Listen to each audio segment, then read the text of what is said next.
Hi, I'm Chris Slogar. I'm an independent Stampin' Up! Demonstrator, and you can find me online at buckeyeinklings.com. So you may want to go over there today, and the post date for this project is going to be Monday, January 23rd, 2017, because I will have a list with the video of all of the dimensions of all of the pieces. This card has a lot of pieces, and you'll see it is a twisted pop-up card. So as you open it, the little pop-up mechanism opens up a booklet. And you can put whatever you want in the booklet. I've seen this really cute. This could just be LOVE, but I've used all these cute little things that we have in our Sending Love suite.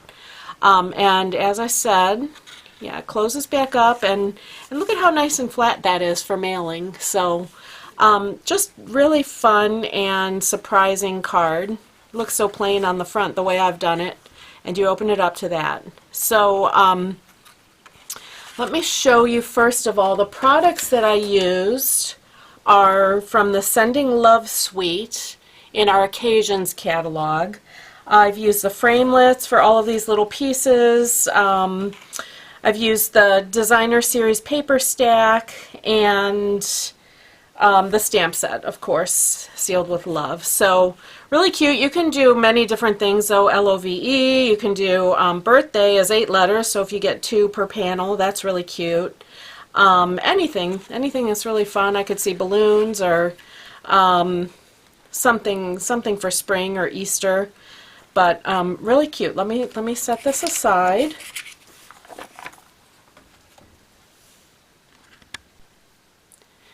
Okay, so let's get started with the construction, and I think the easiest thing to do will be for me to show you each of the pieces that we need, and then we'll assemble them. So what I'm going to start with, and all of these dimensions will be on my website. I'll have a list of all of the pieces under the video, so you don't have to keep scrolling through the video since we have a lot of pieces. But the card base itself is 4 1/4 inches by 11 inches, just a regular card base, scored at 5 1/2. Okay, and I have matted it, and of course you can decorate how you like on the front, but I have used a basic black cardstock that measures 3 3/4 by 5 inches, and I've matted that with a piece of the Sending Love paper stack, and that piece measures 3 1/2 inches by 4 3/4. So I've got that matted together, and I've run a length of linen thread around 3 times.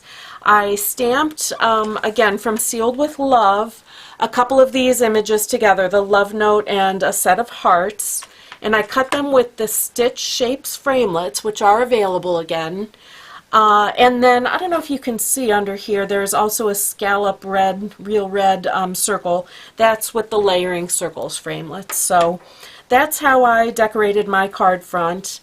And let's move on. Probably the most important piece is this pop-up piece. And it fits into the card to open up the booklet. It starts as a rectangle, and let me show you how to score this. This is a 3 inch by 8 inch rectangle. I've used the same color as the card base, so crumb cake in my case. And here we go. We have a 3 inch by 8 inch piece here. I'm going to score at 4 inches, so that's halfway along the length, and 1 1/2 inches, so that's halfway along the width. Okay, now we need to make some nice diagonals here, and I'm going to show you 2 ways. One, if you have this diagonal plate that we used to carry, you can easily pop that in place, and I'll do the first score line with this. You come over to the 2 1/2 inch mark, and you pull your score along the diagonal that starts there. Okay, so say you don't have this nifty plate, which is no longer available, and you need to make a diagonal score line. What I would do, okay, we know the next one needs to go the other way, so let me flip. I need a mark at 2 1/2 inches. I know it starts here at 2 1/2 inches, and then it's going to come to a point that's 2.5 inches away from this corner. So I'll just rotate that around, and I'll make a mark here, whoops, at 2.5 inches. You can make a mark with pencil. I just use the stylus and make a little indentation there, and then I can see that easily enough. Now I have over here at 10 inches, I have a line marked in that I can then know to be continuous when I'm trying to score, and I just marked it in with a skinny Sharpie. So those points that I marked, I'm going to line up along that line. The start is in that groove and the end is in that groove, so I know when I score this I'm getting the diagonal I want. Okay, so that's a way to get these diagonals if you don't have that scoring tool. And real quick, while we're talking diagonals, let me also do the inner piece that I'm using on my card starts as Whisper White 4 inches by 5.25 inches, and I want to make it like kind of like a rooftop gable. So I'm going to score at the halfway point, which is 2 inches, to just indicate where I want to cut that. It just makes it real easy to cut on the trimmer. So again, if you don't have this scoring tool, we know this is at 2 inches across, so this is going to have to be 2 inches. Just going to make a mark at 2 inches. I'm going to connect my first 2-inch with that second 2-inch mark I made along this line that I know is continuous. Okay, so this piece, now you might recognize once I cut it, I'm just going to kind of put that score in the groove of my trimmer and cut that, oops, in both directions here. And then this piece will fit nicely as an inner mat for my card. Okay, so I'll set that aside. Just since we were talking diagonals, I thought we could do that now. Alright, so we have the pop-up piece. We also need the booklet. Alright, the booklet is one rectangle of cardstock. I've used basic black here. It measures 3 3/4 by 11 inches. And I have a piece here, and you're simply scoring that at 2 3/4, 5 1/2, and 8 1/4. Alright, and to save time, because I've kind of got this highly decorated with lots of little pieces, I just want to talk about how I decorated my booklet. I've used patterns from, again, that Sending Love Designer Series paper pack, and each rectangle is 2.5 inches by 3.5 inches. Okay, so I've got those all down. I've decorated with really flat things. This is the glassine sheets from the Occasions catalog. All of these items were cut with the Love Notes framelits. I'm missing one arrow here. I just want to kind of tell you my tip about the fine tip glue. I'm going to put this arrow in place under that arrow, but what I usually need to do is start it on a piece of scrap in case I get an air bubble, and then what I'm going to do is just make a couple of dots in you know, critical places to hold that arrow down. Of course, when you replace the cap, you need to get that pin in the tip. Now, this is a very fine glue. For it to come out that tip, that makes sense, right? So you don't want to push on this real hard as you set your piece in place to adhere it. You just kind of want to gently hold it until it grabs and it starts to stick on its own. If you push this really hard, all of the glue kind of squirts out, and then it's frustrating. Then there's not enough left there to hold it in place. Now, if it does come out a little bit, it's not a big deal, because when this glue dries, okay, see, that's how long it took, and that's already holding in place. But what I was going to say is when this glue dries, is not tacky, so even if a little does come out, it's very clear and unnoticeable, and thankfully it's not tacky.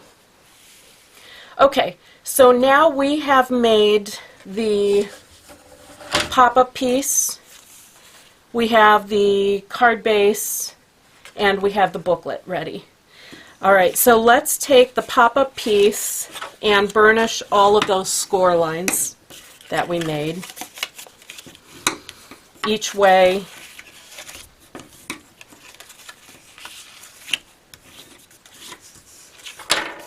Okay, and then we are going to fold this so that it looks like this, with a small triangle kind of revealed.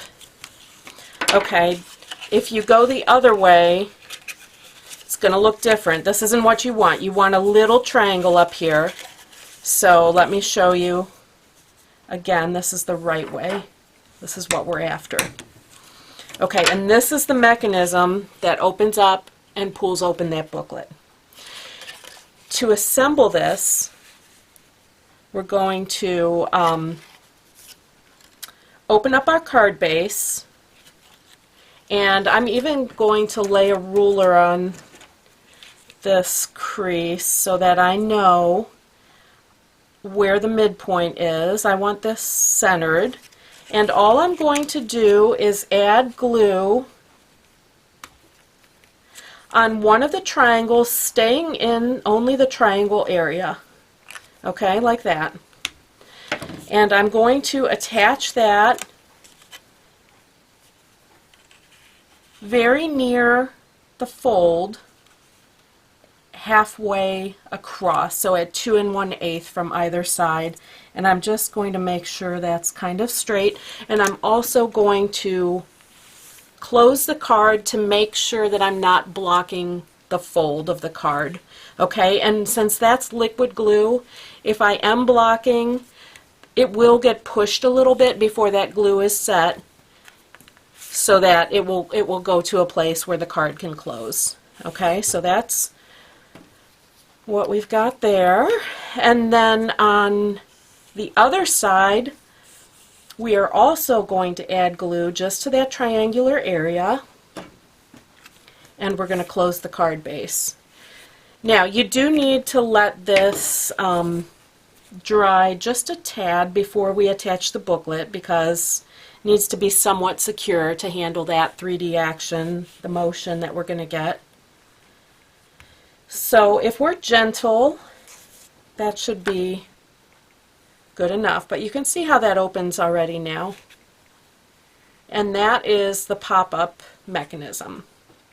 So what we're going to do now, we're going to take the booklet and fold it up like an accordion. There is a mountain at the middle fold. And paying attention so that the top of the patterns are to the right, we're going to set that in place. Okay, do you see that? The top of the pattern is over to the right, because this booklet is going to be pulled open like this, and that's critical to the booklet opening right side up. Okay, so we're going to place the booklet just a little above the bottom edge of the card, and we're going to center it.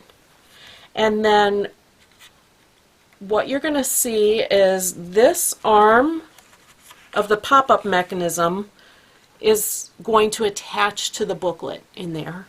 We're going to do one side at a time, because this arm is also going to attach, but it's going to attach on the other side of the booklet. So let's just start with this. If you can imagine this as 4 quadrants, this lower left quadrant will attach to the booklet, and we're going to add glue there so that it's secure. And you can see I'm only on the one side of the fold, and I'm only going about 1 inch up, because if I go too far, that will exceed the dimension of the booklet and there will be glue inside the card.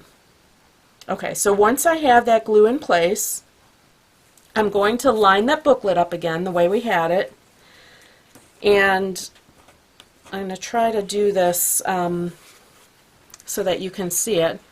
I'm going to close the arms right onto the booklet. Okay, so you can see where the glue is. I'm going to grab the booklet. I'm just making sure that we're still centered there. And then I'm closing the card. And again, needs a little bit of time to grab before we attach the other side of the arm. We don't want to be too rough on this until it's completely dry.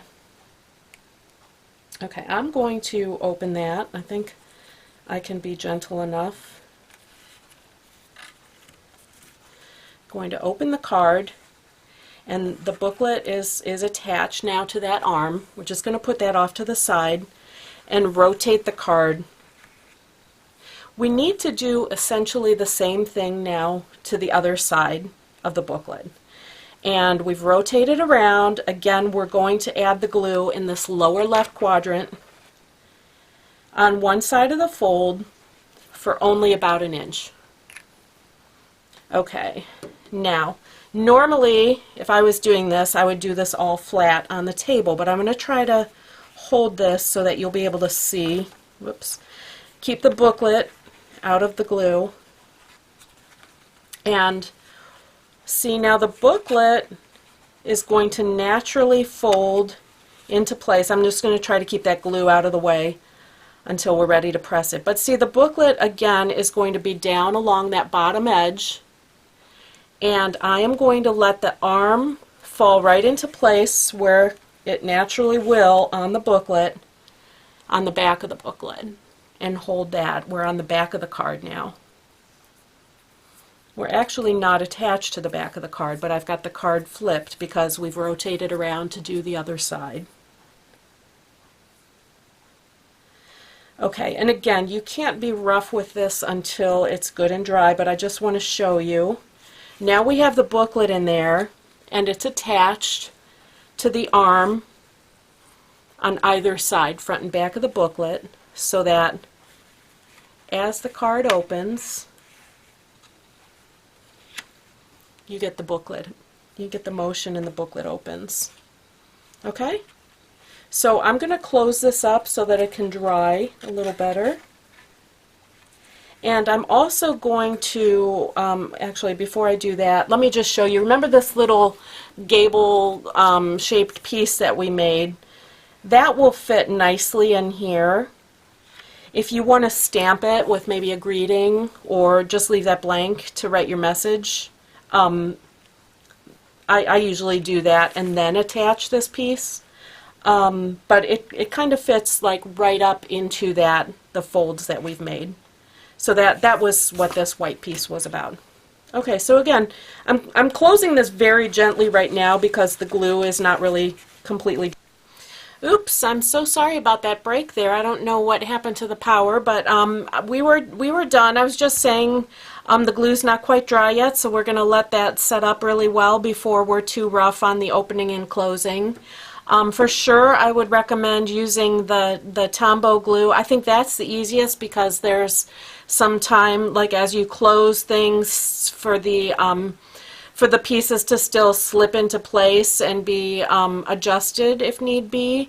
Also, you could use sticky strip because these 3D things with motion, you'll want a really firm adhesion, or the fast fuse would be good too. But like I said, I like the Tombow liquid glue because there's still some time to move things if need be when you're using it.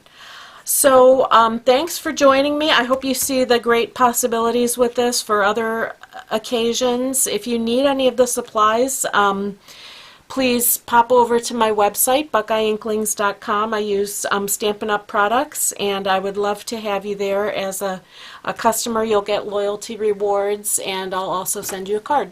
So thanks so much for joining me. Bye-bye.